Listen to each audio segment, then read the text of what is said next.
तो पिछले ट्यूटोरियल में मैंने बताया था कि भाई जैसे कि आप जो सी प्लस प्लस कैसे काम करती है, जो सी प्लस प्लस की जो कोडिंग होती है वो कैसे करनी है, क्या होती है, क्यों इतनी इम्पोर्टेंस है सी प्लस प्लस लैंग्वेज। तो ये इस वीडियो में भाई ये देखेंगे कि जो सी प्लस प्लस की जो कोडिंग है वो कैसे करेंगे, वो कौन सा एडिटर इस्तेमाल कर सकते हैं हम लोग। जैसे कि फॉर एग्जांपल बहुत सारे एडिटर होते हैं, जैसे कि टर्बो सी प्लस प्लस होता है, और विजुअल स्टूडियो कोड पे भी डेवलपमेंट होती है सी प्लस प्लस की। और एक और एडिटर होता है जो कि डेव सी प्लस प्लस कहलाता है, और उसी पे ही मैं इस्तेमाल करूँगा। तो सबसे पहले आपने गूगल क्रोम खोल लेना है, और गूगल क्रोम पे मैंने लिंक डिस्क्रिप्शन में दिया हुआ है वीडियो की, वहाँ से जाके आप लोग उठा लें, वहाँ से जाके आप लोग खोल लें। लिंक खोलने के बाद यहाँ पे आपने डाउनलोड के बटन पे क्लिक कर देना है। ये डाउनलोड स्टार्ट हो जाएगा। ये सब डाउनलोड होने के बाद आपने इंस्टॉल कर लेना है। इंस्टॉल करने का प्रोसीजर बहुत ही आसान है, बहुत ही सिंपल है, उसमें कोई भी मुश्किल नहीं है कि आप इंस्टॉल कैसे करें। इंस्टॉल करना बहुत ही ईजी है इसको। तो जब आप इंस्टॉल कर लें इसको डेव सी प्लस प्लस को, उसके बाद आपने क्या करना है, इसको ओपन कर देना है।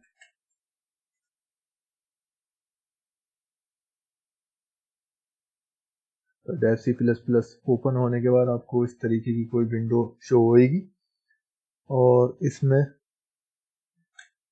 सबसे पहले काम आपने ये करना है कि यहाँ पे फाइल का जो ऊपर बटन है उस पर क्लिक कर देना है, और यहाँ से जाके न्यू प्रोजेक्ट पे क्लिक कर देना है। यहाँ पे आपको बहुत सारे ऑप्शन नजर आ रहे हैं, जैसे कि Windows application, console application, static library, empty project, DLL.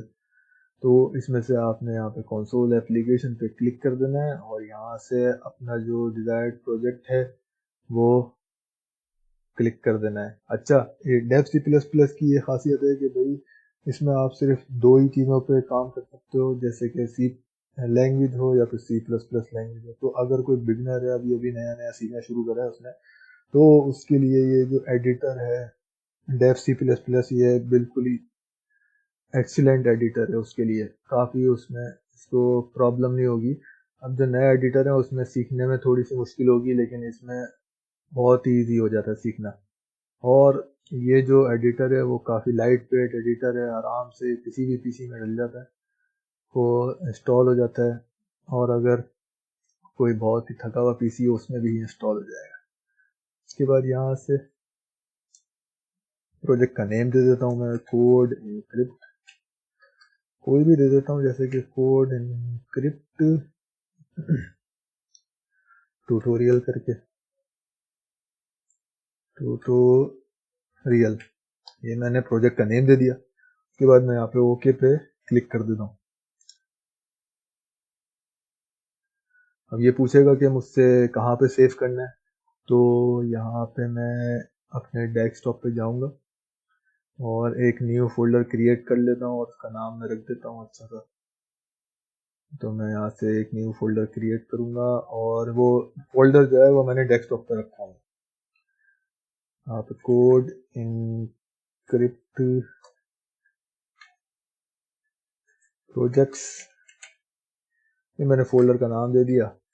इसको मैं ओपन कर लेता हूँ, और इसी में ये प्रोजेक्ट फाइल जो है वो सेव करूँगा। मैं यहाँ पे प्रोजेक्ट फाइल सेव कर रहा हूँ, और मैंने ये सेव कर दिया। जब प्रोजेक्ट क्रिएट हो जाएगा तो हमारे पास कुछ इस तरीके की विंडो शो होगी, जिसमें ये चीज़ें लिखी हैं कि ये हेडर फाइल हैं, ये सारी चीज़ें जो लिखी हैं। अब इसमें से मैं कुछ चीज़ें रिमूव कर रहा हूँ जो कि इम्पोर्टेंट नहीं है अभी के लिए फ़िलहाल।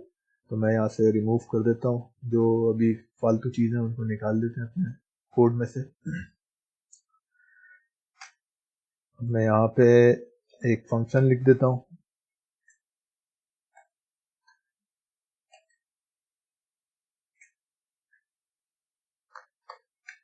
ये फंक्शन में लिख देता हूँ। तो ये फंक्शन क्या करेगा,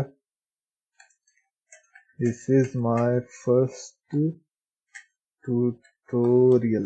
ये मैंने फंक्शन लिखा है और उसमें मैंने कुछ टाइप कर दिया है, कोई मैसेज टाइप किया है, जैसे this is my first tutorial. तो अब यहाँ पे ये जो लिखा हुआ है, तो ये मुझे क्या करेगा, ये एक प्रोग्राम बनाएगा और उसमें मुझे जो कंसोल होगा, कंसोल मीन्स जो ब्लैक स्क्रीन जो होती है, जैसे CMD चलाते हैं, कमांड प्रॉम्प्ट चलाते हैं, तो उसमें ब्लैक स्क्रीन जो आती है ना, उस पर मुझे ये मैसेज प्रिंट करके दे देगा, this is my first tutorial.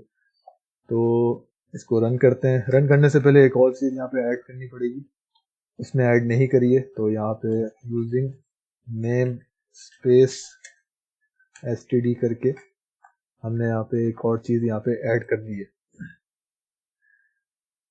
अब ये सारी चीज़ें लिखने के बाद यहाँ पे हमने क्या करना है, अभी ये सेव नहीं हुआ, इसको सेव करना पड़ेगा। अब आप बोलेंगे कि अभी तो हमने प्रोजेक्ट फाइल क्रिएट करी है, अब सेव करने की क्या ज़रूरत है।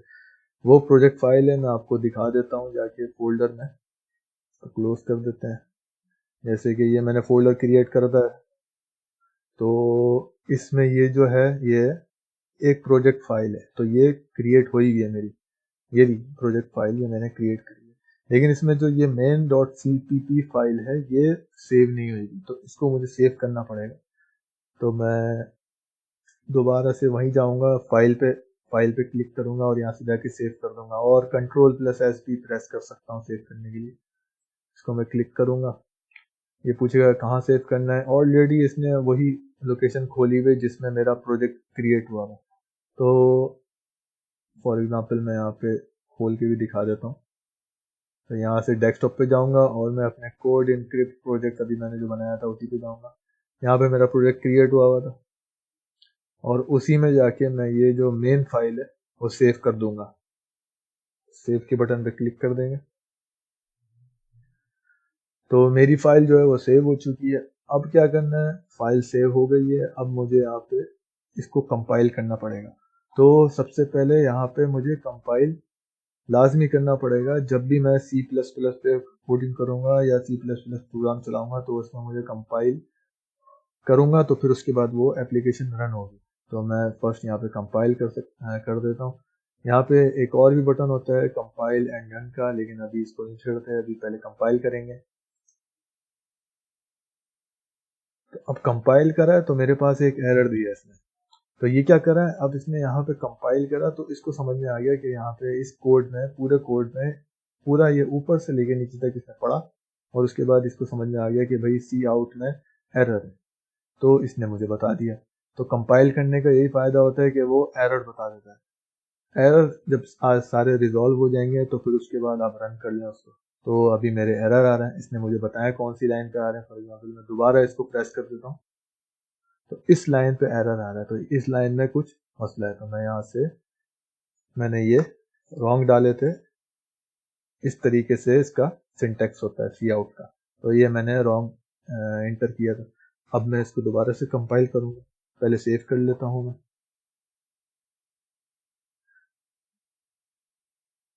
अब सेव में बार बार ऐसे नहीं करूंगा, अब मैं Ctrl+S प्रेस कर दूंगा।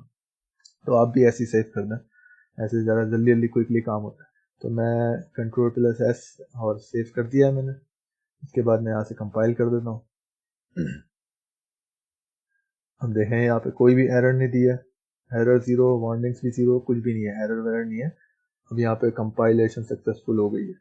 अब कंपाइल हो गया, अब उसके बाद हम लोग यहाँ पे रन कर देते हैं। तो इसने रन करा है, तो मैंने यहाँ पे एक मैसेज ये प्रिंट करवाया था, this is my first tutorial, तो उसने मुझे वही मैसेज शो कर दिया है, this is my first tutorial का।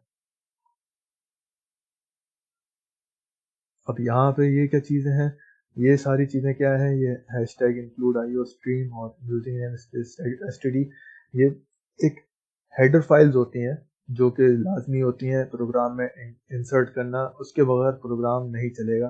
क्यों? क्योंकि ये सी आउट इन इस एडिटर को समझ में नहीं आएगा, ये जो डेव C++ है कि सी आउट क्या है। फॉर एग्जांपल मैं यहाँ से रिमूव कर देता हूँ, मैंने इसको यहाँ से रिमूव कर दिया। अब मैं सेव कर देता हूँ Ctrl+S और मैं ऐसे कंपाइल करूँगा। तो अब मैंने तो सही सिंटेक्स लिखा, लेकिन इसने फिर भी मुझे एरर दे दिया। क्यों? क्योंकि इसके पास कोई हेडर फाइल नहीं है। उस हेडर फाइल में सारी चीज़ें लिखी होंगी, जितने भी फंक्शन होते हैं C++ के वो सब उस हेडर फाइल में लिखे होंगे।